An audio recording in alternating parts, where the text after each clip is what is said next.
दिनांक 7 जनवरी 2024 को दिन रविवार को बलिया जनपद के ग्राम सभा मिठवार में क्षत्रिय भारत महासभा का परिचायक बैठक का आयोजन किया गया। इस आयोजन में सारे क्षत्रिय एकत्रित होकर अपने संगठन और अपने बल की बात कही कि हम लोग एक होके तो हमारा अधिकार स्वयं मिल जाएगा समाज में। साथ में इस कार्यक्रम में क्षत्रिय भारत महासभा के राष्ट्रीय कार्यकारिणी अध्यक्ष अनिल सिंह जी ने कहा कि हमें एक होने की ज़रूरत है, तभी हमारा समाज में हमें हक मिल जाएगा, क्योंकि जितनी भी राजनीतिक पार्टियां हैं वो एकता बल को देख रही हैं कि कौन समाज में एकता है, उस समाज की तरफ उनका झुकाव ज़्यादा हो रहा है। इसलिए समय आ गया है कि हम एक होकर अपने शक्ति बल को दिखाएं और अपने हक की बात कहें। पेश है सीधा समाचार की विशेष रिपोर्ट। और कोई भी पार्टी आपके हित में आज तक काम नहीं किया, सारी पार्टियां कभी नहीं छूटे। अगर उस समय विरोध किए होते तो ये जमीनी उन्मूलन का कार्यक्रम लागू नहीं हुआ था, आपकी जमीन छीनी नहीं गई होती। लेकिन हम चुपचाप तमाशा, आपको कोई आपका मदद नहीं कर रहा है तो मजबूरी में हमको संगठित होकर हम मदद करें। आपस 3% राजभर हैं और देखिए स्थिति थोड़ा सा संगठित क्या हुआ, उसके पीछे सब लोग भागते हैं और ओम प्रकाश के सब लोग पांव छू रहे हैं घूम घूम के। राजपूत लोग छू रहे कि नहीं छू रहे? अपने बाप को पता नहीं, पिताजी को छूते होंगे नहीं छूते होंगे, अपने रिश्तेदार के बुजुर्गों को छूते होंगे कि नहीं छूते होंगे, उसके जगह पांव छूते। क्या असर हो गया आपका? और उसमें शान समझ रहे हैं, फोटो फेसबुक पर डाल रहे हैं। तो स्थिति ये हो गई कि कुछ दिनों के बाद हो गई कि सबको मजबूरी में करना पड़ेगा कि भगवान राम ने एक साधारण मनुष्य के रूप में जो अपने आप को चित्रण किया कि मनुष्य को कैसे रहना चाहिए, संस्कार उसने दिखा दिया। हमें किसी बाबा के पास, हमें किसी धार्मिक प्रवचनों में, हम दूसरे जगहों कहीं जाने की जरूरत नहीं है। आप रामायण को देखिए कि पिता के साथ प्रभु श्री रामचंद्र ने क्या किया। तत्पश्चात आयोजक मंडल से जब मेरी बात हुई तो उन्होंने बताया कि इस कार्यक्रम का कराने का मुख्य उद्देश्य क्या था।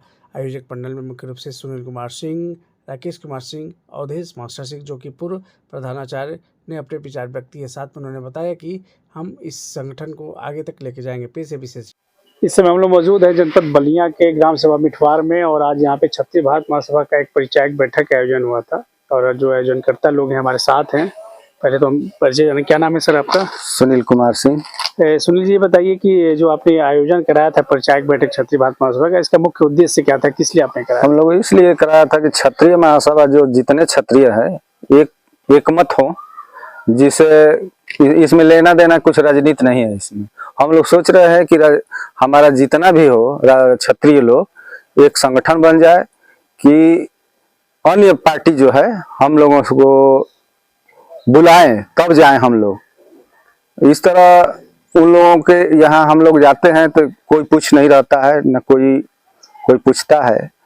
तो हम लोग यही सोच करके ये बनाए हैं कि महा क्षत्रिय सभा रहेगा, हम लोग इकट्ठे रहेंगे तो कोई भी पार्टी हम लोगों के यहाँ आएगी और आने के बाद जो निर्णय होगा हम लोग पूरा संगठन मिल करके जिसको जहाँ कहेंगे, अध्यक्ष ये अनिल कुमार सिंह, तो हम लोग निर्णय लेंगे। क्षत्रिय भारत महासभा का जो आज परिचायक बैठा हुआ था तो आप इस कार्यक्रम में सम्मिलित थे, तो इसका उद्देश्यों के बारे में प्रकाश डालिए, हम जानना चाहेंगे। जी, मैं राकेश कुमार सिंह, जिला विधि प्रकोष्ठ का मंत्री हूं और चूंकि हमारे यहाँ पहला कार्यक्रम था, अनिल जी के माध्यम से उन्होंने हमें बताया कि आप अपने यहाँ कार्यक्रम रखिए और क्षत्रिय समाज में जो कि ठाकुर लोग हैं उनको ज़्यादा से ज़्यादा अपने संगठन में, अपने गाँव के लोगों को इस संगठन से जोड़िए, ताकि उन जो भी आपके गांव के लोगों की समस्याएं हों, अपनी समस्या जोड़िए, सिर्फ क्षत्रियों के, वो संगठन के आपके माध्यम से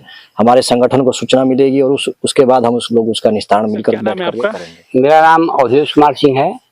मैं झारखंड में प्रधानाध्यापक के पद से रिटायर हुआ हूँ और अभी मैं गाँव पर रह रहा हूँ।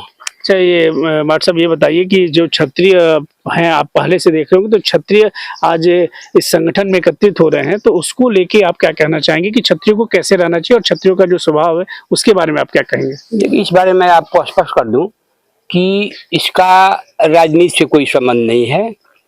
इसका संबंध ये है कि हम जितने भी क्षत्रिय लोग हैं, चाहे अपने गाँव के हों, आसपासी गाँव के लोग हों, एक संगठन के माध्यम से हम लोग उसके साथ जुड़े और अपने सुख दुख को हम लोग मैंने वहाँ बांटे। और सबसे बड़ी बात है कि मेरा उद्देश्य, मैंने अपने विचार भी रखे कि इस संगठन के माध्यम जो हमारे गरीब मैंने सारे लोगों की आर्थिक स्थिति एक जैसी नहीं है, तो अगर कोई किसी क्षत्रिय समाज के किसी बच्चे या बच्ची जो पढ़ने में अच्छे हैं और वो आर्थिक दृष्टि से उनको अच्छी पढ़ाई नहीं दे पा रहे हैं, तो उनको हम लोग आर्थिक मदद करें।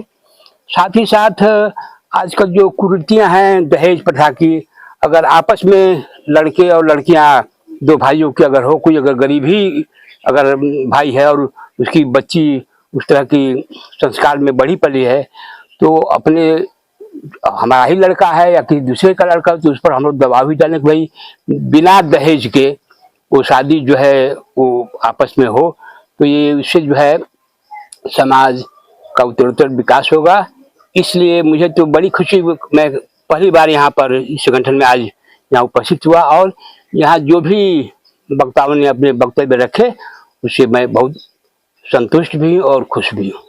आपने देखा जिस प्रकार से बिठवार में आज क्षत्रिय भारत महासभा का परिचायक बैठक हुई, उसमें चर्चा हुई कि जो हमारे समाज के लोग हैं, जो क्षत्रिय समाज के लोग हैं, वो आपस में सूझबूझ के दिखाएं जैसे अन्य लोग हैं कि अगर गरीब तबका की लड़की है या गरीब तबका का लड़का है तो उसमें हम लोग शादी भी करें, बिना दहेज की शादी करें। और एक बात आया जो शिक्षा को लेकर थे कि हमारे समाज में अगर कोई पढ़ने वाला बच्चा है तो उसको भी पढ़ाने का काम क्षत्रिय संगठन यह करे कि उसको शिक्षा में हम लोग मदद करें। सबसे बड़ी बात है कि क्षत्रिय एकत्र हो, अपने अधिकारों को लेकर समाज में जो आने वाले जो राजनीतिक पार्टियां हैं उनके समक्ष रखें, क्योंकि हम लोग अलग नहीं है, एक होने की ये बात यहाँ पे कही गई।